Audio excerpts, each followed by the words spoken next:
Wickard versus Filburn. So who was Wickard and who was Filburn? Wickard was Claude R. Wickard, the Secretary of Agriculture, and Filburn was Roscoe Filburn, an Ohio wheat farmer.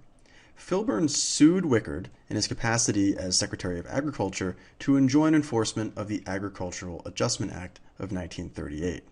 But in order to understand why Filburn sued Wickard, it's necessary to first explain what the Agricultural Adjustment Act was and how it worked. Then we'll talk about why Filburn sued to enjoin enforcement of the act. The Agricultural Adjustment Act was passed in 1938 in response to the abnormally low crop prices on world markets at the time. In particular, and for our purposes, the Agricultural Adjustment Act was intended to raise the price and limit the supply of wheat.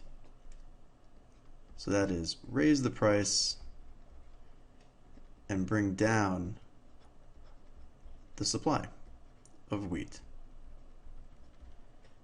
And how did the Agricultural Adjustment Act accomplish this? Well, one way was to simply pay farmers not to produce their crops.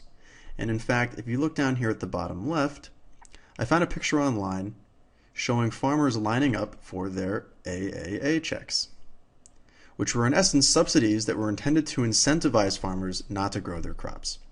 The second way the Agricultural Adjustment Act sought to decrease wheat supplies was through the use of production quotas. That is, the Secretary had the power to determine the nationwide allotment of acres for all wheat production. This national allotment was then apportioned to the states and their counties, and then eventually to individual farms. So just to kind of draw it out so you can see, there were national allotments down to states, down to counties, and then each individual farmer had his own allotment. If any farmer exceeded his allotment, a penalty would be imposed on each excess bushel of wheat above the allotment. The quotas included not only wheat sold, bartered, or exchanged in the market, but included wheat grown for home consumption only. Or that is to say, wheat that would not be sold, but would be disposed of on the farm where it was grown, either by feeding it to livestock, using it for seeding, or for just making flour. The penalties made no distinction between whether the wheat was intended to be sold or not. And so with this background, let's take a look at the facts of the case. In June 1940, Roscoe Filburn received notice of his allotment for the 1941 crop season, and he was allotted 11.1 acres and an average yield of 20.1 bushels per acre. In the fall of 1940, he sowed his wheat, as was his custom, intending to harvest it in July of 1941. Even though Filburn was only allotted 11.1 acres for wheat production, he actually sowed 23 acres, or that is 11.9 acres more than he was supposed to sow. And from these 11.9 excess acres, he harvested 239 bushels in excess of the quota, resulting in a penalty of $117.11. Because recall that each excess bushel incurred a penalty, and in this case, the penalty rate was 49 cents per bushel. So 239 times 49 cents per bushel amounts to the $117.11 penalty. So just to recap all of this,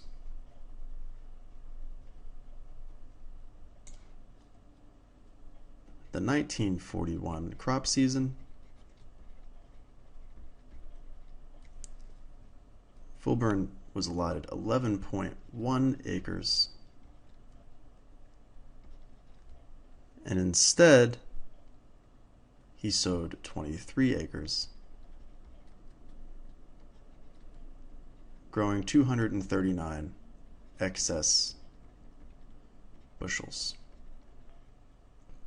So Filburn challenges the penalty in federal court, arguing that the Agricultural Adjustment Act was an unconstitutional and overly expansive use of Congress's Commerce Clause powers. Filburn argued that the Agricultural Adjustment Act regulated consumption and production of wheat, specifically wheat grown for home consumption and not intended for sale, and that growing wheat for home consumption is an activity beyond congressional power under the Commerce Clause because it is purely local in character and its effects on interstate commerce are at most indirect. And the buzzwords here are indirect and local. because these words were the touchstones of Commerce Clause analysis at the time. Wickard, in his defense, denies that the Agricultural Adjustment Act regulated the consumption or production of wheat, and instead argues that it merely regulated the marketing of wheat.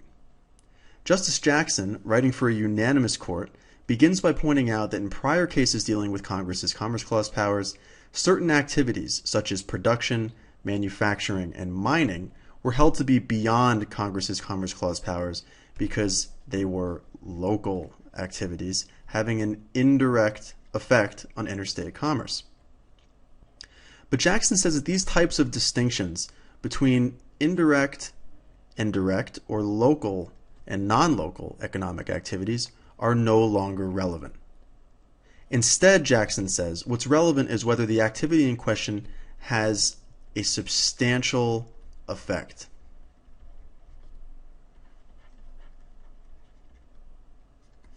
On interstate commerce.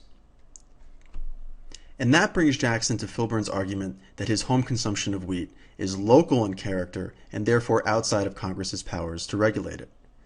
Jackson says that it very well might be true, for instance, that Filburn's home consumption of wheat by itself is trivial, local, and does not substantially affect interstate commerce.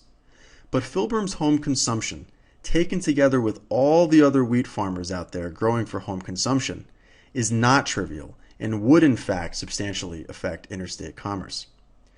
In essence, Jackson is arguing that it is the cumulative effect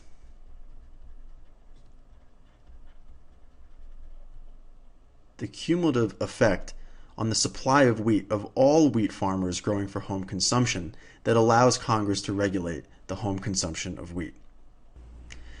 And Jackson says that wheat grown for home consumption substantially affects interstate commerce in two ways.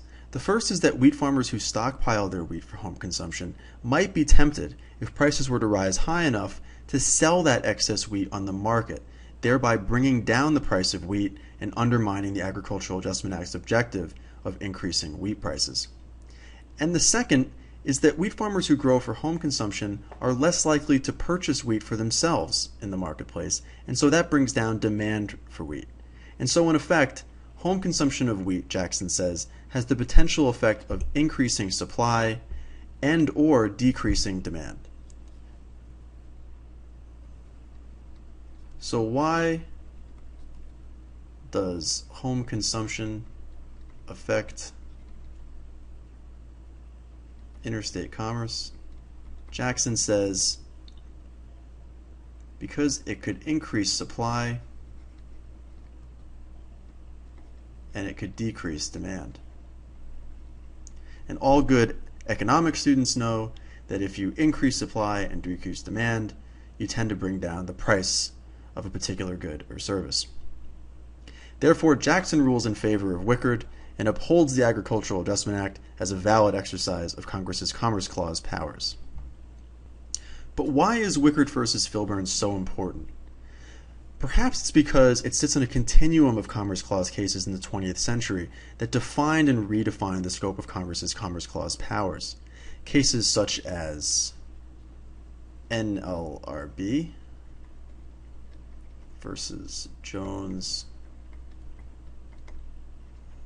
and McLaughlin. This is 1937. And United States versus Darby,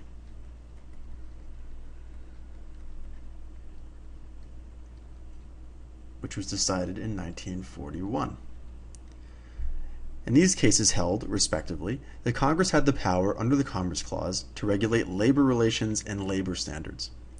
Wickard is perhaps the high watermark of Commerce Clause power, saying that Congress may regulate even activity that by itself does not substantially affect interstate commerce, does not enter the stream of commerce, and the effect of which is indirect on interstate commerce. This idea of cumulative effects of activity substantially affecting interstate commerce was a very novel idea. It contrasts with the more conservative Rehnquist court of the 1990s, which decided cases such as Lopez in 1995 and Morrison in 1998, or excuse me, in 2000, which reigned in the scope of Congress's Commerce Clause powers.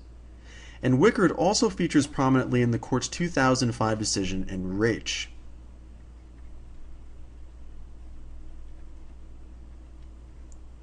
Which held that Congress could regulate homegrown marijuana under its Commerce Clause powers for much the same reason that Justice Jackson said that Congress could regulate homegrown wheat.